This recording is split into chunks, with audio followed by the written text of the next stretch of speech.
Falcon fans, welcome back, welcome back, welcome back. It's your boy Ricondo coming back at you with another video.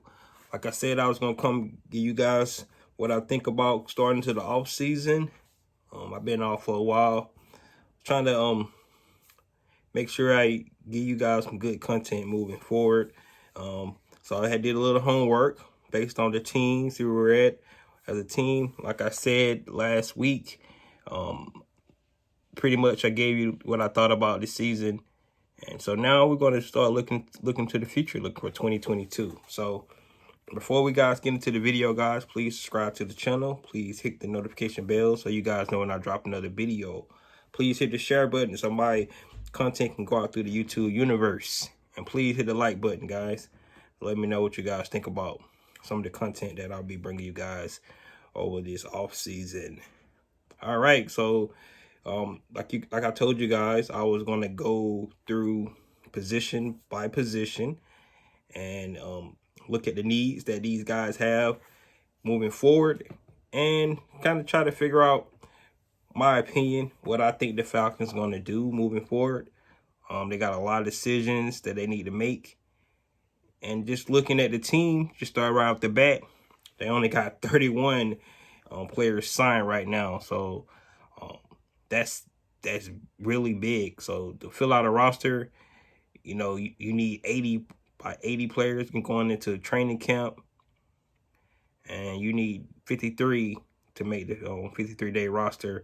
Then plus the 10 or the 12 depends on how many practice squad players they're gonna give them this year because of the COVID. They moved up on that, so it depends on. They're looking at about 63, 65 players. They probably going to have on the roster going into the season.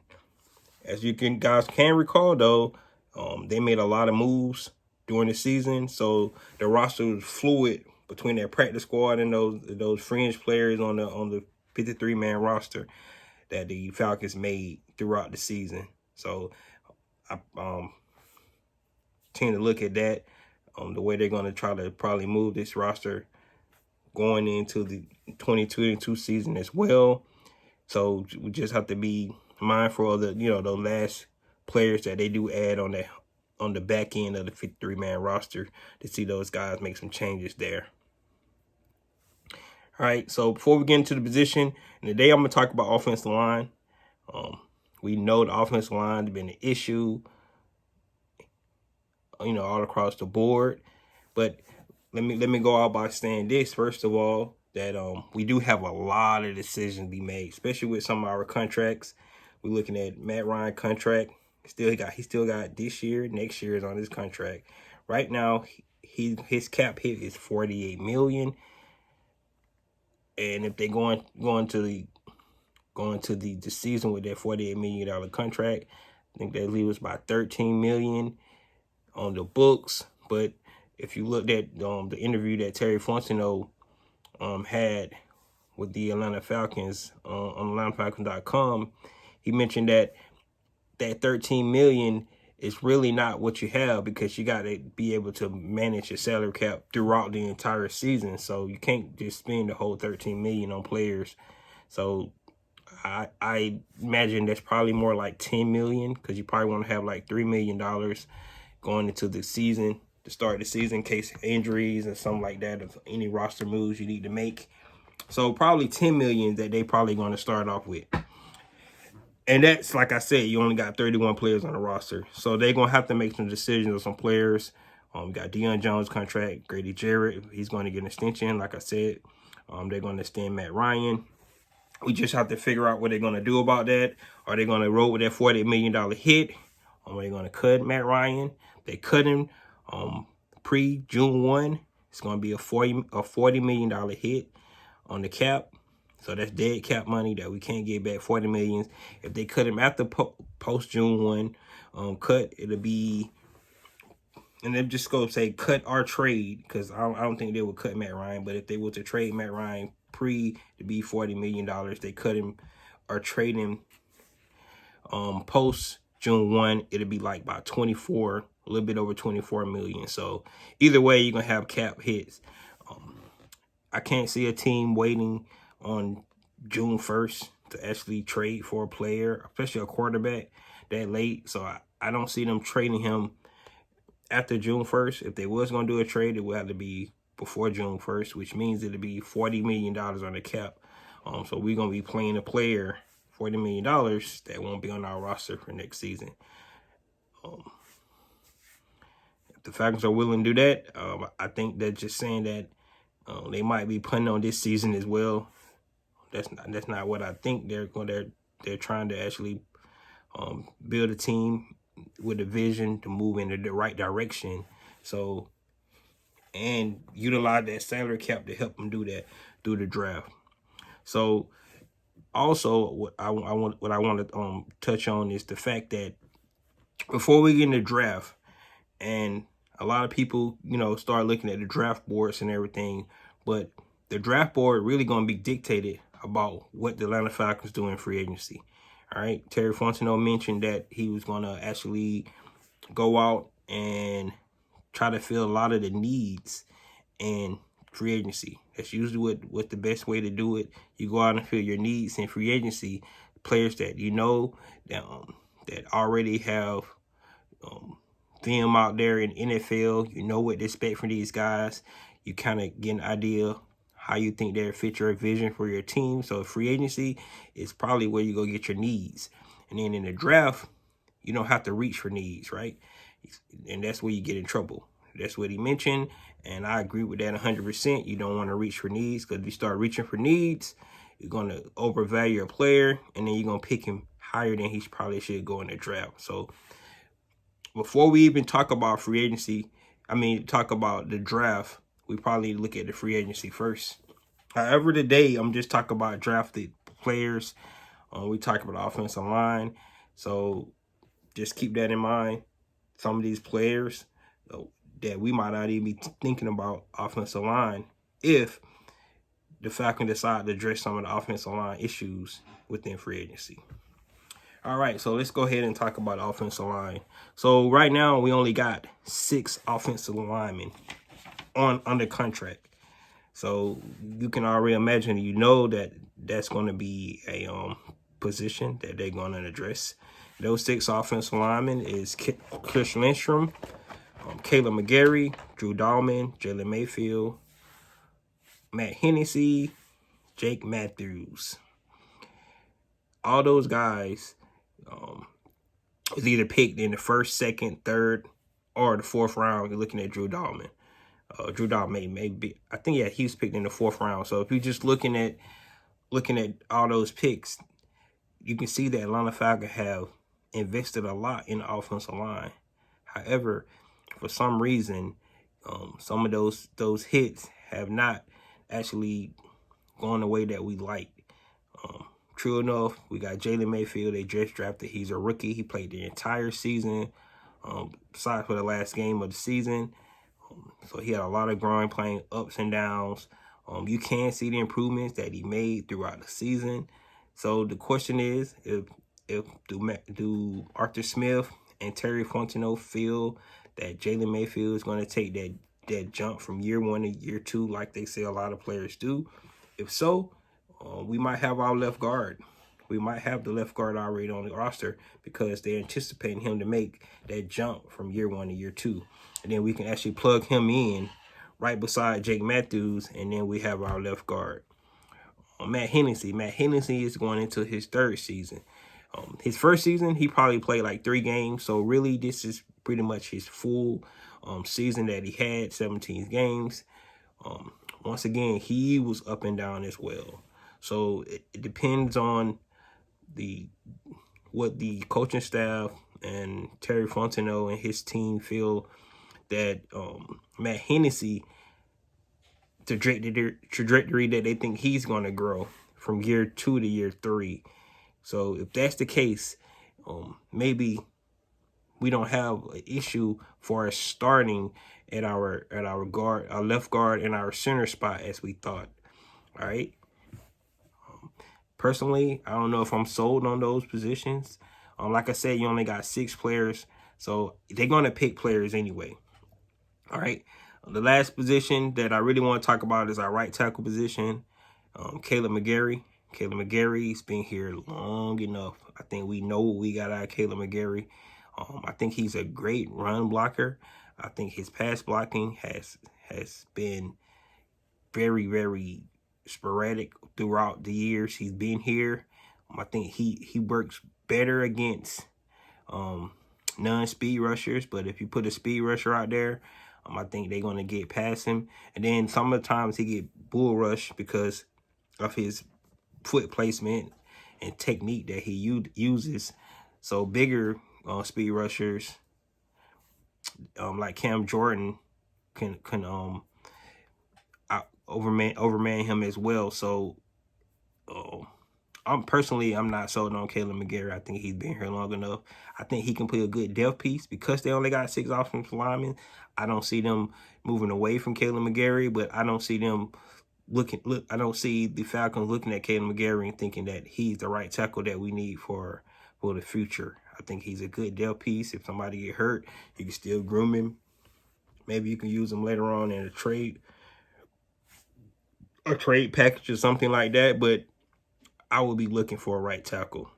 So as far as I'm concerned, if you guys didn't tell by, I did not mention Chris Lindstrom. I did not mention Jake Matthews because I feel like those 2 spots are kind of solidified moving forward for the near future. Just for the near future. I know Jake Matthews is getting up long in the tooth. He's been here a while, but Jake Matthews still a solid left tackle, which is one of the most important positions in the NFL. So I think I like Jake Matthews going forward. So with that being said, guys, what I'm gonna do, I'm just call out about 10 players that I think in the draft that we could probably go ahead and bolster up the offensive line. Remember, we talked about it all year that the trenches is what they need to build. They need to build a team inside out, and if they build a team inside out, then you can go get the skill players. You can go get the DBs on the defensive end, but you got to build inside out. So you got to build a good defensive line, offensive line first. That's the way I think you should be able to build a team. If you watched the playoffs yesterday, if you watch how the San Francisco 49ers was just able to pressure with their front 4, and they didn't have to create pressures, and how Dallas offensive line, who used to be one of the strong points of that team, got overpowered by just a 4-man rush, and Dak Prescott got sacked 5 times. So that's just something you can look at in the trenches. And a lot of times people don't think about it. Look at the flashy players, the receivers, the quarterbacks, the running backs. But in the trenches, if you can't block up front, if you can't stop the run on the defense, and you can't get off to the pass on the defense, you're going to be hurt. And if you can't run the ball on offense, you're going to be hurt. At the end of the day, that's where football lies. It always lies in the trenches, and sometimes people kind of forget about that. So let's just go over a couple of offensive linemen in the draft, 22 draft. Keep in mind, like I said, if we address some of these needs in the free agency, we might not even be looking at offensive line until later on in the draft. But first, we're going to go interior lineman first. And if we can get some of these guys in interior linemen, I think right away, even though they'll be rookies, kind of bolster our offensive line. So, of course, we're going to go right off the bat. We're going to go Tyler Linderbaum from Iowa. The center, I think he's a plug-and-play center. If you plug him in, yes, I think he'll be better than Matt Hennessy and Drew Dalman. If you plug Tyler Linderbaum in at center, he'll be a day-one center coming in. Of course, Arthur Smith going to go competition, all that stuff. But if you get Tyler Linderbaum in, he would be our starting center right away. He's on the big board right now, according to the draft analysts out there. He's number 6 on the big board. So Tyler Linderbaum would definitely be something that the Falcons could be looking for. But they will have to get him in the first round, which means that it kind of hurt a lot of people's feelings if we go offensive lineman in the first round. And everybody think we need pass rush, we need something on defense. So we was to go offensive lineman in the first round, which is a great pick, but lot of us be like, all this picks we don't put in the offensive line, we still can't get it right. So, but Tyler Linderbaum would be a great pick. Then we're gonna go Kenyon Green from Texas A&M. He's also a great interior lineman that can use. He actually played every position on the offensive line except center, so we can actually play him anywhere. He can be a good swing guard, swing tackle. We could use a player like Kenyon Green. He's 13 on the big board. We can bring him right in.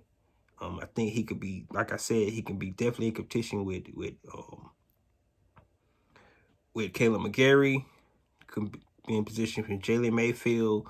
I definitely think that that's be somebody that we can actually put in. Keep in mind, we only got 6 players, 6 offensive linemen, so we're gonna need depth anyway. All right. Darien Canard from Kentucky. He's 51 on the big board, and he's most likely gonna be a guard. He did play some tackle in college, but more likely that he's gonna end up at guard. So once again, that somebody could be that we could bring in and compete with Jalen Mayfield. We don't feel like Jalen Mayfield is going to be the guard of our future. Zion Johnson from BC. We already got a guard from BC. We got a quarterback from BC. Those BC guys actually turned out pretty good for the Atlanta Falcons. So if we want to go back to BC, he's 58 on the big board. He might be the answer for us. That could be when we got 2 picks in the second round. So if he was to go defensive player, then our 3rd pick on that second pick in the second round, we go Zion Johnson from BC to fill out that left guard spot. We can pull him in and see how he compete with Jalen Mayfield. That could be the answer. Then last interior lineman I'm gonna give you is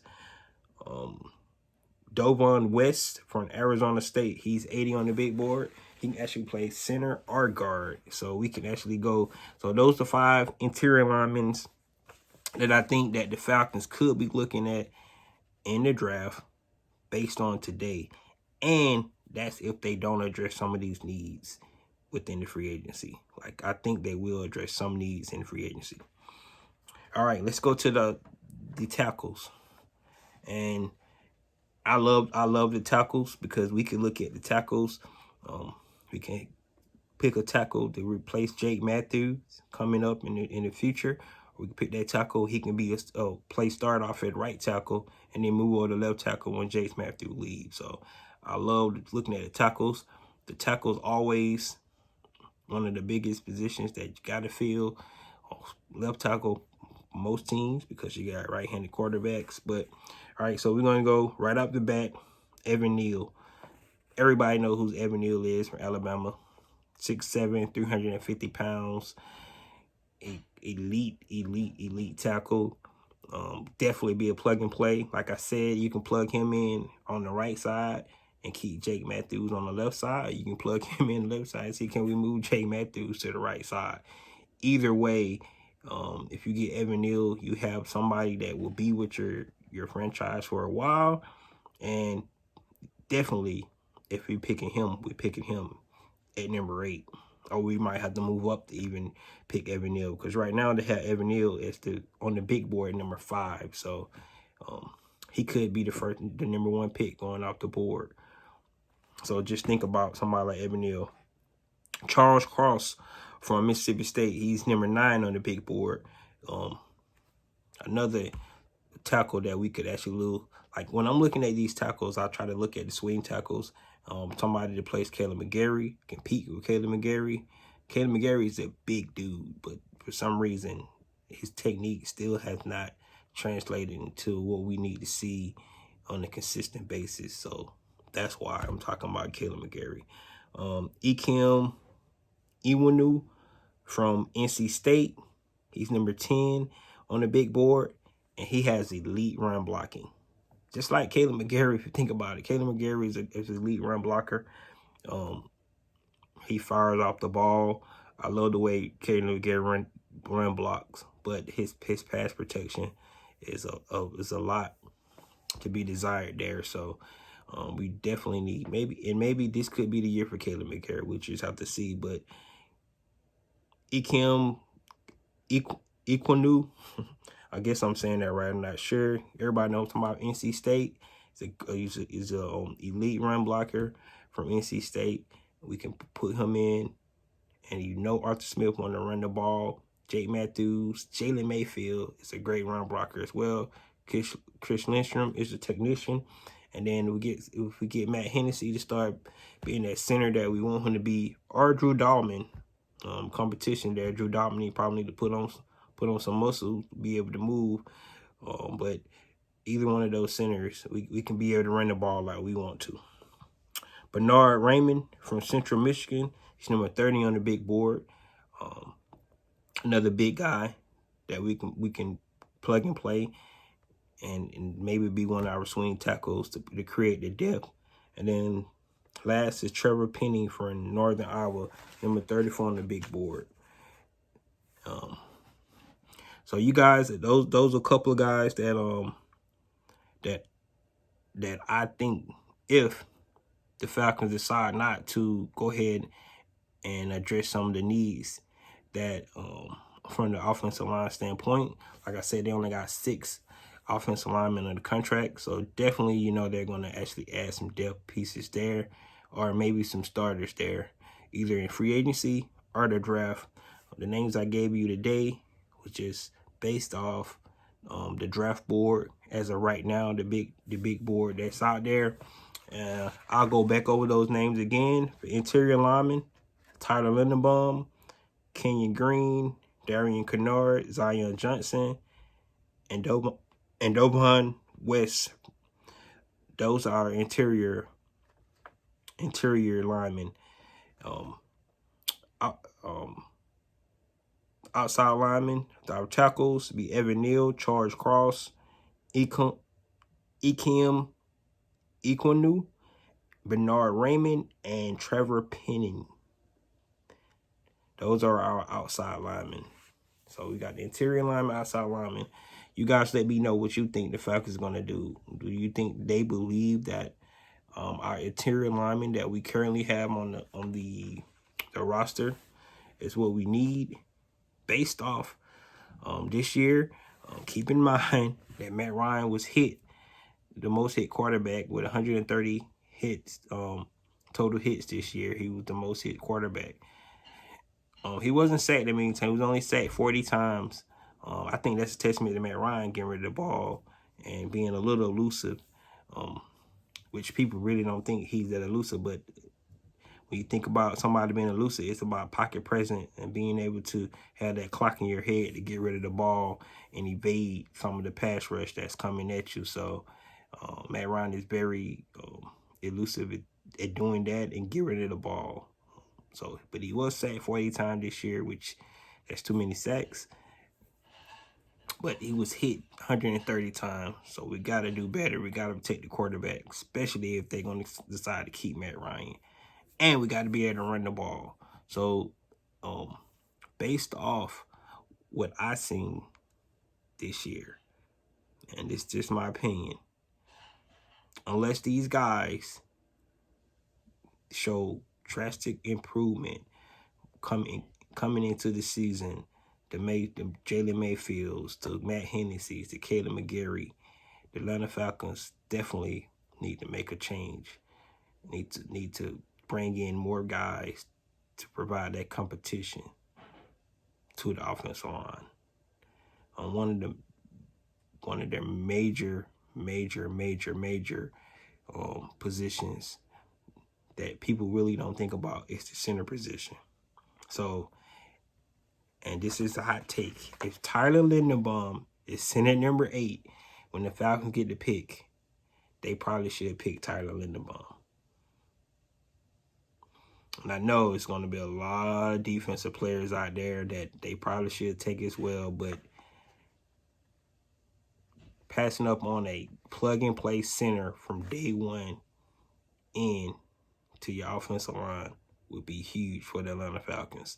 So that's my hot take. if Tyler Linderbaum is sitting at number 8, or Evan Neal is sitting at number 8, either one of those linemen is sitting at number 8. If I'm the general manager, the head coach for the Atlanta Falcons, I'm taking either one of those guys. Personally, I don't think they will be. I think they'll probably be gone off the board by that time. But if they are on the board, Tyler Linderbaum or Evan Neal is on the board at number 8 when the Atlanta Falcons pick, they probably should take one of those guys unless they have already addressed the offensive line issue in free agency. All right.